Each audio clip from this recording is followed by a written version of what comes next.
I never expected to hear my own wife talk about me like that.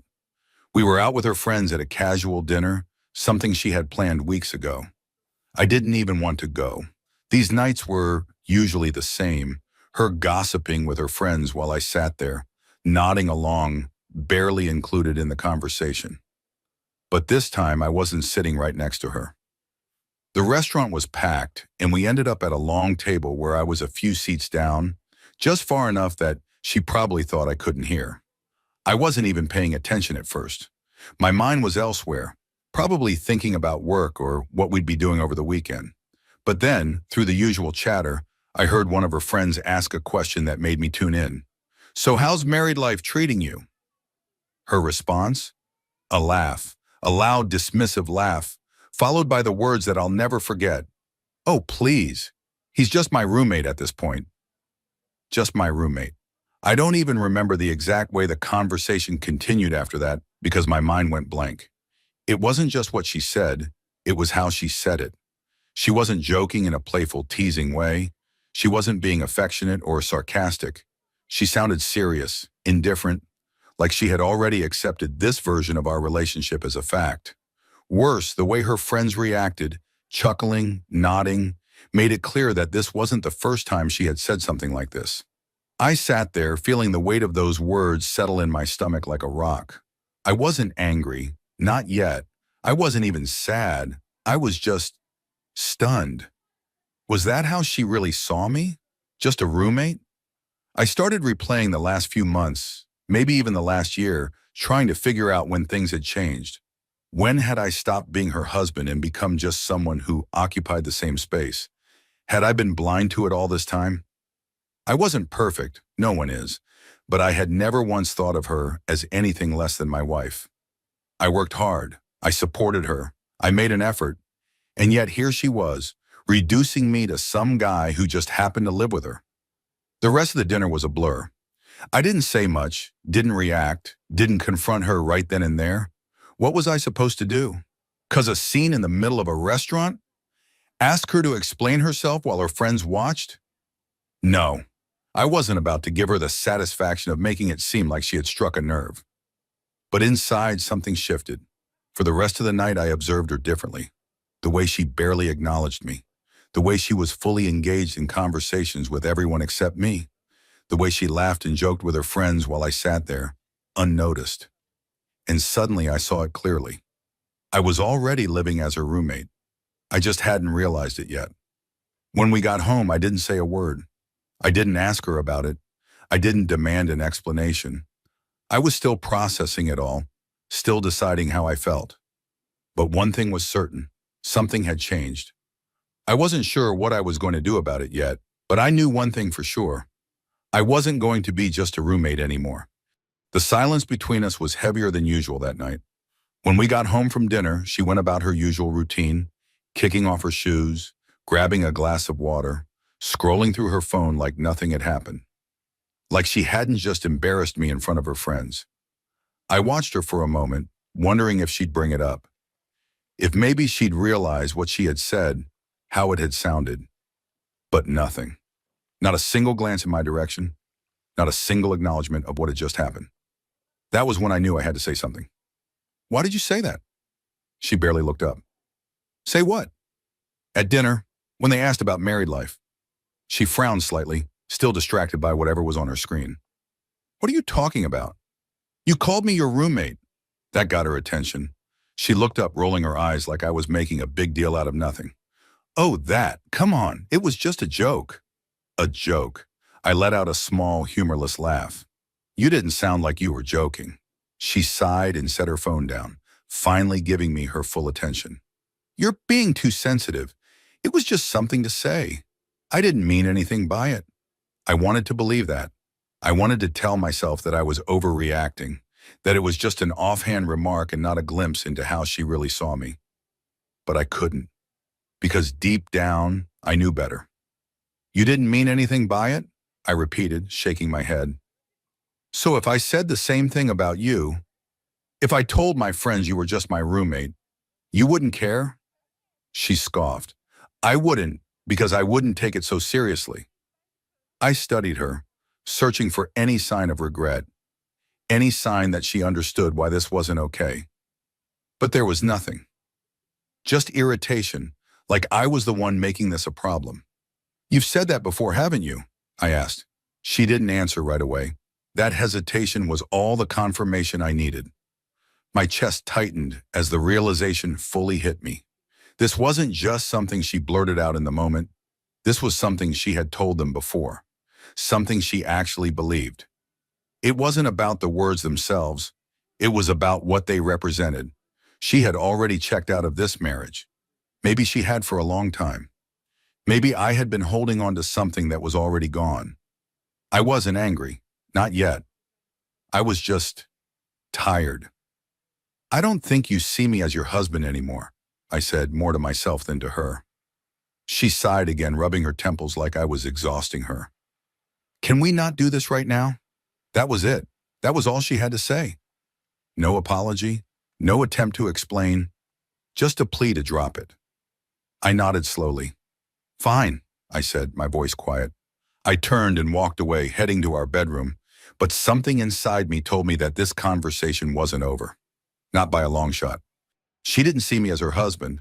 The woman sleeping beside me, if you could even call it that, since she had been turned away from me all night, her back a physical barrier between us, had no respect for me. Maybe she hadn't for a long time, and if that was the case, then what was I still doing here? The next morning, I got up earlier than usual. I showered, got dressed, and walked into the kitchen like I always did. She was already there, making coffee, scrolling through her phone. She glanced at me briefly before turning back to the screen. Nothing was different for her. For her, last night's conversation had already been buried under a dozen other thoughts. She didn't see the weight of what had happened. She didn't care that I had spent the night lying awake, realizing that I was wasting my time. And that was when I knew. I was done. I didn't make an announcement. I didn't sit her down for a dramatic conversation about how I deserved better, how I needed someone who actually valued me. What would be the point? She had already shown me exactly what I meant to her. There was no speech that could change that. So I started making a plan. I checked our lease. Her name was the only one on it. The bills? All under her name too. Everything about this place, the life we had built together, was technically hers. That made things easier. I didn't have to fight for anything. I had some savings, enough to get a place of my own. I could afford to move out without any problems. The only thing I had to do was decide when. For the next few days, I played along. I went to work, came home, acted like everything was fine. But I was already pulling away. I started packing little by little, taking only what was mine: clothes, electronics, important documents. Everything else? She could keep it. She didn't notice. She didn't ask why I was suddenly cleaning out my side of the closet, why some of my things were disappearing. She didn't pay enough attention to me for that, and that only confirmed that I was making the right decision. The night before I left, I sat in the living room, looking around one last time. This place had been ours once, a home we had built together. But now it was just a place where two people happened to exist under the same roof. I wasn't going to be a part of it anymore. By the next evening, I was gone. I didn't leave a note. I didn't send a message. I just left. Leaving was easier than I expected. I walked out with nothing but a couple of suitcases, my laptop, and the essentials. There was no dramatic goodbye, no final confrontation. I simply walked out the door, closed it behind me, and left her to deal with the mess she had created. The first night away felt strange, but not in the way I thought it would. There was no sadness, no regret, just an odd sense of quiet. I had booked a short-term rental while I figured out my next steps, and as I sat in that unfamiliar space, I realized something. This was the first time in years that I truly felt at peace. But while I was adjusting to my newfound freedom, she was still in the dark. I had expected her to notice my absence immediately, to send a flurry of texts or blow up my phone with calls. But the first night, nothing. The next morning, still nothing. I checked my phone a few times out of curiosity, but there were no missed calls, no messages. At first I thought maybe she hadn't come home yet. Maybe she had stayed out late or crashed at a friend's place. But as the hours stretched on, I started to wonder, had she even noticed I was gone? That question answered itself when, late in the evening, I finally saw her name pop up on my screen. Where are you? Not, are you okay? Not, what happened? Not even, why did you leave? Just 3 words, no emotion, no urgency. I didn't respond. I wanted to see what she'd do next. Whether she'd follow up with a real attempt to talk or if she'd just brush it off. She didn't call, didn't follow up. And that told me everything I needed to know. But while she could pretend nothing had changed, reality was about to hit her hard. Rent was due soon. Utilities too. And this time, she wouldn't have my paycheck helping to cover them. I had checked the numbers before I left. I knew what she made, what our expenses were. She could afford the place if she cut back significantly. But it wouldn't be easy, and it didn't take long for the cracks to show. A week after I left, I got another message. This time, the tone was different. Did you cancel the auto pay for the bills? I didn't answer. 2 days later, another one. I need to talk to you. Call me. She wasn't asking where I was anymore. She wasn't pretending it didn't matter. Reality was sinking in. She was alone now. She had laughed with her friends about me being just a roommate. But now she was experiencing what that actually meant. No one to split the costs. No one to help keep things running. No one there at all, and I had no intention of coming back. The messages kept coming. At first they were spaced out, cautious, like she was testing the waters to see if I'd respond. But when she realized I wasn't playing along, the tone shifted. She started calling. I let every call go to voicemail. I wasn't interested in whatever excuse she had prepared, and I certainly wasn't about to give her the satisfaction of hearing my voice. Then one evening, she sent a message that was longer than the rest. Look, I know things got weird, but we need to talk. I feel like this has gone too far, and I don't understand why you're doing this. Can we meet? Why I was doing this? That was the part that got me. She really didn't get it. She had humiliated me in front of her friends, dismissed my feelings when I confronted her, and treated me like an afterthought in our own home. But now, because things had become inconvenient for her, she suddenly wanted to talk? I ignored it. The next day, another message. I don't want things to end like this. Can we at least have a conversation? Now it was about us. Now suddenly she didn't want things to end. I wasn't stupid. I knew what was happening. She wasn't reaching out because she missed me, because she suddenly realized she had made a mistake. She was reaching out because she didn't like dealing with the consequences. Still, part of me was curious. I wanted to see just how far she'd go. So I agreed to meet. Not at the apartment, not anywhere private. I picked a coffee shop, neutral ground, somewhere public, where there was no chance of her turning this into some emotional spectacle. When I walked in, she was already there, sitting at a table near the window. She looked different. Not sad, not remorseful, just uneasy. The moment she saw me, she forced a smile. Hey. I nodded and sat across from her, waiting. She hesitated before speaking, her hands wrapped around her coffee cup like she needed to hold on to something. I don't really know how to start this. I said nothing. She sighed. I feel like you overreacted. I didn't mean what I said the way you took it, and I think if we just talk this out, we can figure things out. I let her words hang between us for a moment before finally responding. You think I left because of one thing you said? She blinked, as if the thought had never crossed her mind. I leaned forward slightly. That wasn't a joke. That was how you really saw me. And I realized that night that I was done being in a marriage where I was nothing more than a roommate to my own wife. Her lips parted like she wanted to argue, but no words came out. She knew I was right. Still, she tried again. I didn't mean it like that, she insisted. I was just venting.